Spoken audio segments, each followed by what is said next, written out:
भारतानं न्यूझीलंड विरुद्धची मालिका 1-2 अशी गमावलेली आहे। अखेरच्या एकदिवसीय सामन्यामध्ये न्यूझीलंडनं भारताचा 41 धावांनी पराभव केलाय। न्यूझीलंडनं भारतासमोर विजयासाठी 338 धावांचं आव्हान ठेवलेलं होतं, मात्र भारताला प्रत्युत्तरादाखल केवळ 296 धावांपर्यंतच मजल मारता आली। भारताकडून विराट कोहलीनं झुंजार शतकी खेळी केली, मात्र ती व्यर्थ ठरली आहे।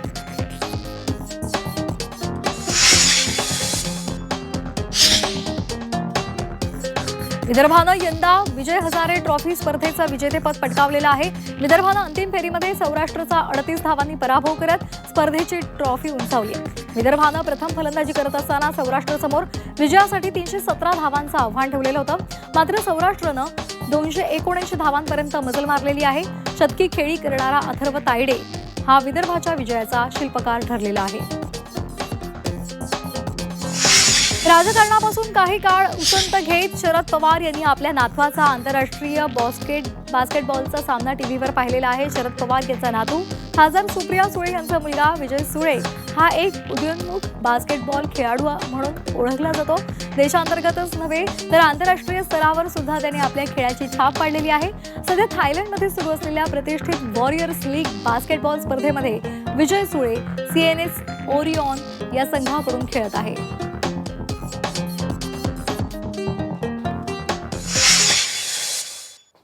आता पाहणार आहोत इतरही महत्त्वाच्या बातम्या वेगवान पद्धतीनं। झेडपी निवडणुकांसाठी राष्ट्रवादीनं स्टार प्रचारक जाहीर केलेले आहेत। अजित पवार यांच्याकडे झेडपी प्रचाराची धुरा असणार आहे। NCP कडून 40 स्टार प्रचारकांची यादी जाहीर करण्यात आली आहे। भुजबळ यांची प्रचाराची तोफ धडाडणार आहे। सांगलीमध्ये शिवसेनेला घेऊन भाजपचा महापौर होणार असल्याचं विधान चंद्रकांत पाटलांनी केलेलं आहे। तसंच राष्ट्रवादी शरदचंद्र पवार पक्षाचं सुद्धा स्वागत करू, बहुमतामध्ये शिवसेनेला घेऊन सत्ता स्थापन करू असं त्यांनी म्हटलंय।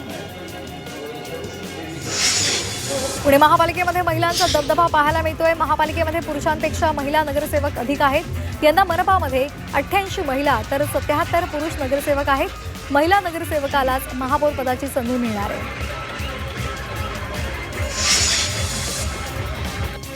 शिवसेनेचे उमेदवार मंगेश पांगारे नगरसेवक म्हणून निवडून आलेले आहेत। डबेवाला कामगाराचा मुलगा नगरसेवक झाल्यामुळे डबेवाल्यांमध्ये आनंदाचं वातावरण पाहायला मिळते।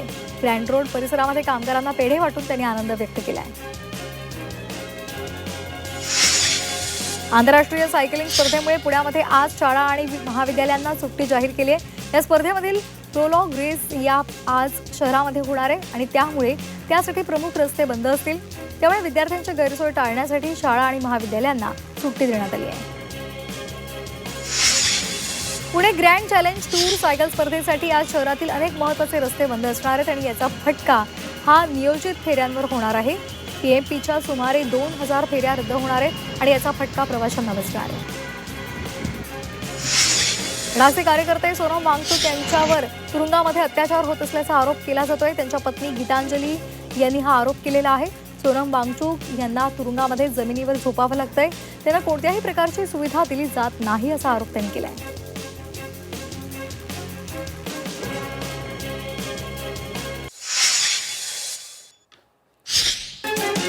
कोल्हापूर शहरातील पाणी पुरवठा आज आणि उद्या विस्कळीत राहणार आहे। महावितरण कंपनीकडून काळंबावाडी धरण परिसरामध्ये आयसोलेटर बसवलं जाणार आहे आणि त्यामुळे पाणी पुरवठा विस्कळीत होईल।